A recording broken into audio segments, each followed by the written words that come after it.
જામનગર પાસે આવેલા છોટે હરિદ્વાર રામરોટી આશ્રમ બેડ ખાતે ગુરુ પૂર્ણિમાની ભવ્ય ઉજવણી કરવામાં આવી. જામનગર નજીક આવેલા બેડ ગાંધી કિનારે આવેલ પવિત્ર છોટે હરિદ્વાર રામરોટી આશ્રમ ખાતે ગુરુ પૂર્ણિમા મહોત્સવની ઉજવણી ભાવભક્તિ અને શ્રદ્ધાપૂર્વક કરવામાં આવી. વહેલી સવારથી જ મોટી સંખ્યામાં ભક્તો આશ્રમ ખાતે ઉમટી પડ્યા હતા અને ગુરુદેવના આશીર્વાદ મેળવી ધન્યતા અનુભવી હતી. આ પવિત્ર આશ્રમની સ્થાપના બ્રહ્મલીન મહંત પૂજ્ય શ્રી રાજારામ બાપા દ્વારા વિશ્વવિખ્યાત કથાકાર પૂજ્ય મોરારી બાપુના શુભ હસ્તે કરવામાં આવી હતી. આજે આ આશ્રમ સૌરાષ્ટ્રના અગ્રણી આધ્યાત્મિક ધામોમાં સ્થાન પામ્યો છે. આશ્રમ પરિસરમાં ભગવાન શ્રી રામ, લક્ષ્મણ અને માતા જાનકીનું ભવ્ય રામ મંદિર ભક્તોને આકર્ષે છે.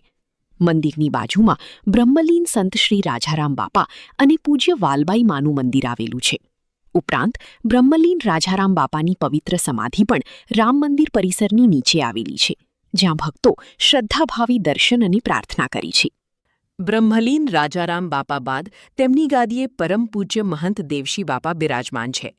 તેમના માર્ગદર્શન હેઠળ આશ્રમમાં સેવા, પૂજા, સત્સંગ અને ધાર્મિક પ્રવૃત્તિઓ નિયમિત રીતે યોજાય છે. બેડ ગામ સહિત આસપાસના અનેક ગામોના સેવાભાવી ભક્તો આશ્રમની વિવિધ સેવાઓમાં નિસ્વાર્થ ભાવથી જોડાય છે. આ આશ્રમમાં દ્વારકા તેમજ કચ્છ માતાના મઢ તેમજ ચોટીલા ચામુંડા માતાજીએ જતા તેમજ કોઈપણ ધાર્મિક સ્થળોએ જતા પદયાત્રીઓ માટે આશ્રમ રહેવા જમવાની સુવિધાઓ આપવામાં આવી છે. ગુરુ પૂર્ણિમાના પાવન અવસરે ભજન, ગુરુવંદના, પૂજન અને સત્સંગના કાર્યક્રમોથી સમગ્ર આશ્રમ ભક્તિમય બની ગયો હતો. ભક્તોએ ગુરુચરણોમાં વંદન કરી આશીર્વાદ પ્રાપ્ત કર્યા અને આધ્યાત્મિક આનંદની અનુભૂતિ કરી. આશ્રમ ખાતે હજારો ભક્તો માટે મહાપ્રસાદની વિશેષ વ્યવસ્થા કરવામાં આવી હતી. વિશાળ રસોડામાં સ્વયંસેવકો દ્વારા સેવાભાવથી રસોઈ તૈયાર કરવામાં આવી અને પ્રેમપૂર્વક સૌને પ્રસાદ પીરસવામાં આવ્યો. ગુરુ પૂર્ણિમાનો આ પાવન ઉત્સવ ગુરુ પ્રત્યેની અખંડ શ્રદ્ધા, સેવા, સમર્પણ અને ભારતીય સંસ્કૃતિના મૂલ્યોની જીવંત રાખતો યાદગાર પ્રસંગ બની રહ્યો. આજે સમગ્ર દેશભરમાં શ્રદ્ધા, ભક્તિ અને આદર સાથે ગુરુ પૂર્ણિમા મહોત્સવની ઉજવણી કરવામાં આવી રહી છે. ભારતીય સંસ્કૃતિમાં ગુરુને બ્રહ્મા, વિષ્ણુ અને મહેશ સમાન સ્થાન આપવામાં આવ્યું છે. ગુરુ જ જીવનમાં જ્ઞાનનો પ્રકાશ પાથરીને અજ્ઞાનરૂપી અંધકારને દૂર કરે છે. અષાઢ મહિનાની પૂર્ણિમાના પાવન દિવસે મહર્ષિ વેદવ્યાસજીની જન્મજયંતિ નિમિત્તે ગુરુ પૂર્ણિમા ઉજવવામાં આવે છે. વેદો અને પુરાણોના રચયિતા મહર્ષિ વેદવ્યાસને આદિગુરુ તરીકે પૂજવામાં આવે છે. તેથી આ દિવસને વ્યાસ પૂર્ણિમા તરીકે પણ ઓળખવામાં આવે છે. આ પવિત્ર અવસરે દેશભરના મંદિરો, આશ્રમો અને ધાર્મિક સ્થળોએ વિશેષ પૂજન, ગુરુવંદના, ભજન કીર્તન, સત્સંગ અને મહાપ્રસાદના કાર્યક્રમો યોજાયા હતા. મોટી સંખ્યામાં ભાવિકોએ પોતાના ગુરુના આશીર્વાદ મેળવી જીવનમાં સદમાર્ગે ચાલવાનો સંકલ્પ કર્યો. ગુરુ માત્ર શિક્ષણ જ નથી આપતા, પરંતુ સંસ્કાર, સદાચાર અને જીવન જીવવાની સાચી દિશા પણ બતાવે છે.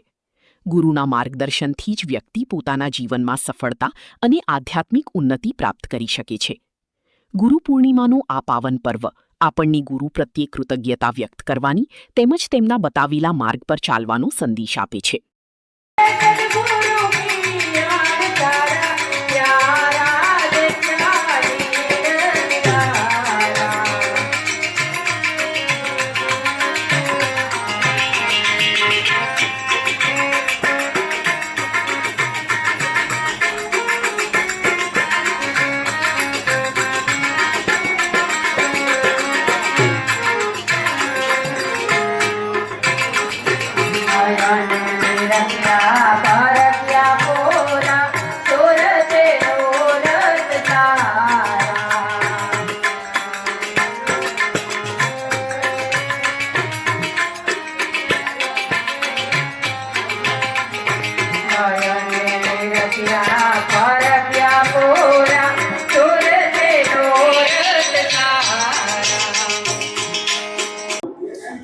છોટે હરિદ્વાર રામરોટી આશ્રમ વ્યવહારમાં ગુરુ થાય. અમે બે એકમાંના દીકરા છીએ. મારા મોટા ભાઈ થાય, હું નાનકડો નથી. એ વ્યા ગયા પછી ગાદી મળી છે ને વ્યા ગયા 6 વર્ષ થઈ ગયા.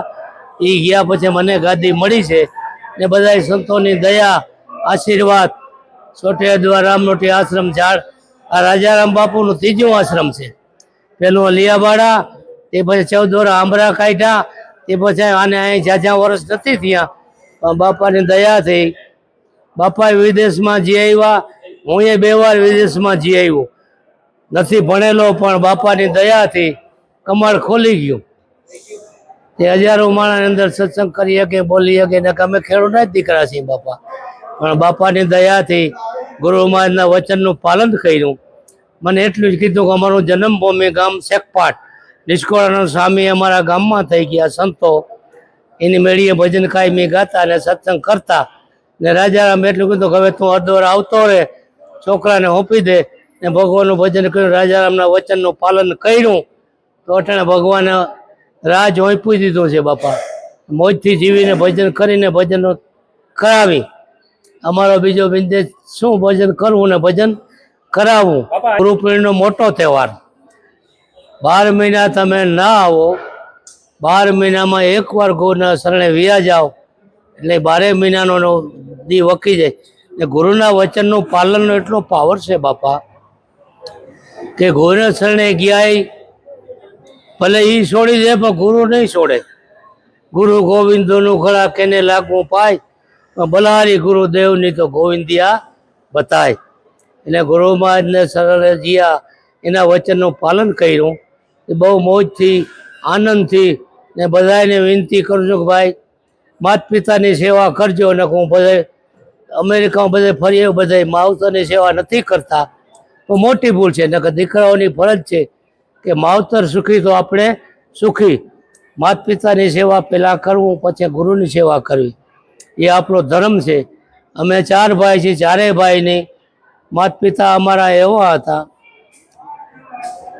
ગામની અંદર અમારા ગામની પણ કે જાંબુડા ગામ છે, ત્યાં ગઢવીના છોકરા રવિવારે ગામમાં કણીક માગવા આવે, તુરી હતા. એટલે મારી બા એને કહે કે છોકરા ગામમાં રવિવારે ફરલ્યો એટલે બપોર રોટલો ખાઈને જાંબુડા જાજો, મોડું થાય. એ છોકરા કાયમી પડશે. એ છોકરા હજી કાળાભાઈ ગઢવી રેડિયા કલાકાર એ છે હજી. એ કે અમારા તમારા મા બાપનો રોટલો અમારા દાઢમાં હજી ભર્યો છે. જેને આપ્યો ટુકડો એનો ઢુકડો, તો એ રોટલા ખવડાવવાનું પ્રમાણ, માતા પિતાની સેવાનું પ્રમાણ, ગુરુ મહારાજની સેવાનું પ્રમાણ એની દયાથી એટલે દરજે ગયા છે. ને મોજથી ને ગણિકામાં ગુરુ ભાઈલાઓને ગુરુ સેવક થકી સંત ઉજરા સેવક હિંમતવાળા સેવક ભજન કરતા હોય તો ગુરુ મહારાજને જરાય ખેંચ પડે નહીં. ગુરુ મહારાજના શરણની સેવા કરવી વખાણવા સેવકના હાથમાં. સેવક સબળા હોય તો ગુરુ તો ઊંચા છે ને છે જ. જે ગુરુ મહારાજના વચને આયલા છે એના નામના વાવટા બધાય. જ્યાં જાઓ ત્યાં સત્તાધાર જાઓ, પરબ જાઓ, વાવડી જાઓ, કસમાં જાઓ. દાદો મેકણ કસમાં કૂતરો ગધેડો સેવા કરી ગયો કે એના ગુરુના વચને આયલા કૂતરો ગધેડો છે, એના ફોટા હજી પૂજાની સમાધિઓ છે કસમાં. દાદા મેકરણ થઈ ગયા. તો એ રીતે આપણે ભગવાને માનવ અવતાર આપ્યો છે તો ભગવાનનું આપણે ભજન કરવું. ને દીનોનાથ આપણે કેમ ના આવે. અમારે રાજારામ બાપા મારા આમાં કાંઈ બી વાતો કરવા આવે. આ 36 વર્ષ થયા એને ઓછી કંઈક પૂતો જાઉં ખેતી મેળીને. અમારે 210 વીઘા જગ્યા છે આમાં બાપ દાદાની. છોકરાને ઓપીને ભગવાનનું ભજન કરી ને આપણે દે બેડો પાર ભગવાને રાજારામ આપણે કરી દીધો. ને ભજન કરવું, ભજન કરાવવું એ આપણા દીકરાઓની ફરજ છે. માતા પિતા આપણે સુખી, માવતર દુઃખી તો આપણે દુઃખી. એટલે પેલી સેવા એની કરજો. એ દીકરાને હારે માર્ગે ચડાવજો. એ મારા વચનનું પાલન કે ગુરુના શરણે જાઓ તો કોઈ દી વાંધો તમે ભૂલી જાઓ તો ગુરુમાં જ તમારું કાંડું નહીં છોડે, નહીં છોડે. બાલ બચ્ચા બધાને થાય છે. 1,84,000 જીવ ભગવાને ઘડ્યા છે, એમાં એને ભગવાને બુદ્ધિ નથી દીધી કે આ મારી મા થાય ને અમારી બેન થાય ને મારો દીકરો થાય. એ ભગવાને એક માનવને બુદ્ધિ આપી છે. તો ભગવાનનું ભજન કરે તો 84માં ન જવું પડે. તો ભગવાનનું ભજન કરજો, ભજન કરાવજો. જયપલ પાછી ફેર નહીં આવે. માનવ અવતાર મળીને મળ્યો છે. માનવ જ દેવ. દેવ ક્યાંય બોલતા નથી. તમે હોવાર ગંગાજીમાં જાઓ, કાશીએ જાઓ, રણુજા જાઓ, પછી ભૂવો કી આપણે સાચું માની લે કે આ બરોબર વાત કરે જાઓ કે ભેં દોવા નથી, ને ભૂવો ચપટી દે એટલે આ બાંધ દેજો બેન, એટલે બેન દવા દે. માતાજી બોલતા નથી, બધા જ્યાં જે મનુષ્ય દેવ એ બોલે એનું આપણે સાચું વચન પાલ્યું એટલે આપણું કામ ફતે થઈ જાય. તો બધા ભગવાનનું ભજન કરજો, ભજન કરાવજો ને માતા પિતાની સેવા કરજો, એ મારી વિનંતી. બોલો સતગુરુદેવ કી જય.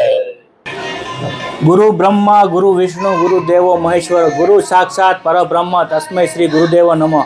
આજે ગુરુ પૂર્ણિમાનો પાવન અવસર અને હાલ આપણે વન ગુજરાતની ટીમ પહોંચી છે બેડ ખાતે, જ્યાં છોટે હરિદ્વાર જે રામરોટી આશ્રમ આવેલો છે ત્યાં પહોંચ્યા છીએ. ત્યાં એમ કહેવાય છે કે હરિહર કે અન્નક્ષેત્ર જ્યાં 12 માસ ચાલુ છે એવું આ રાજારામ ભગતનો જે આશ્રમ છે અહીં આવેલો છે.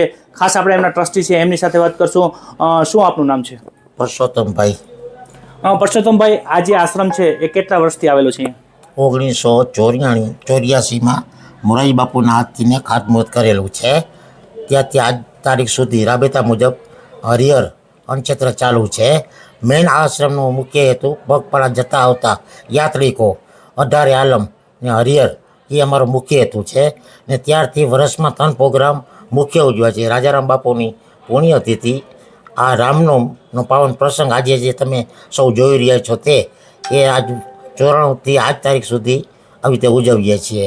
આ જગ્યાના મહંત હાલના મોજૂદ દેવશીરામ બાપા છે. પૂર્વ જે ગાદીપતિ હતા એ રાજારામ બાપા હતા સ્થાપક, એ 2000માં બ્રહ્મલીન બની ગયા છે. પરસોત્તમભાઈ, ખાસ આજે રાજારામ બાપુ બ્રહ્મલીન થયા છે, તો આ રાજારામ બાપુનો જો આપણે ઇતિહાસની વાત કરીએ તો રાજારામ બાપુનો જન્મ ક્યાં થયો હતો અને રાજારામ બાપુએ ક્યાં ક્યાં વસવાટ કર્યો છે? રાજારામ બાપુનું જન્મસ્થળ કે જન્મભૂમિકા શેખપાટ આલિયાબાડાની બાજુમાં, જામનગરથી 15 કિલોમીટર દૂર. ને એને બચપણથી ભક્તિનો રંગ લાગેલો. બંને માણસે આ સેવા જોડી ખંભે ધરી વસાવ્યું હરિદ્વાર ધામ. એ સાખી ઉપરથી આ ત્રીજું આશ્રમ છે. સૌ પહેલાંનું અલિયાબાડા નકરંગુજા, ત્યાં 15-17 વર્ષ સેવા કરી. ત્યાંથી અહીંયા બેડ ગામની બાજુમાં આંબરા ગામ છે, ત્યાં રામાપીરનું ભવ્ય મંદિર બનાવ્યું. મોરારજી બાપુના 2 કથા મંડપ કરેલા. ત્યાંથી બાપુને એવો વિચાર આવ્યો કે માનવ માત્ર એ મારા ભગવાન છે, અજાણા વ્યક્તિ રોડ ઉપર આશ્રમ બનાવું તો સર્વેને લાભ મળે. આ ભાવથી આ છોટે હરિદ્વાર રામરોટી આશ્રમની સ્થાપના કરી મોરારજી બાપુના હાથથી 1984માં. ને 94માં મંદિરનું બાંધકામ પૂરું થયું. ત્યાંથી ને આજ તારીખ સુધી હરિહર આવિહર પણ ચાલુ છે. પરસોત્તમભાઈ, રાજારામ બાપુ છે તેમને બ્રહ્મલીન ક્યારે થયા હતા અને એ સમય કેવો હતો? રાજારામ બાપુ બ્રહ્મલીન 2000ની સાલમાં થયા. એ સમયની તો વાત જ બાપુ કે બહુ એટલે બહુ સંત પુરુષ હતા.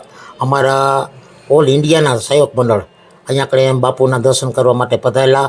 એની પાછળ મોટો ભંડારો કરેલો, એની પાછળ કથા મંડપ કરેલી, સમાધિ સ્થળ ને સમાધિ મંદિર. આજની તારીખમાં સમાધિ સ્થળ છે ત્યાં આગળ બાપુની નિજ સમાધિ સ્થળ છે રાજારામ બાપુની.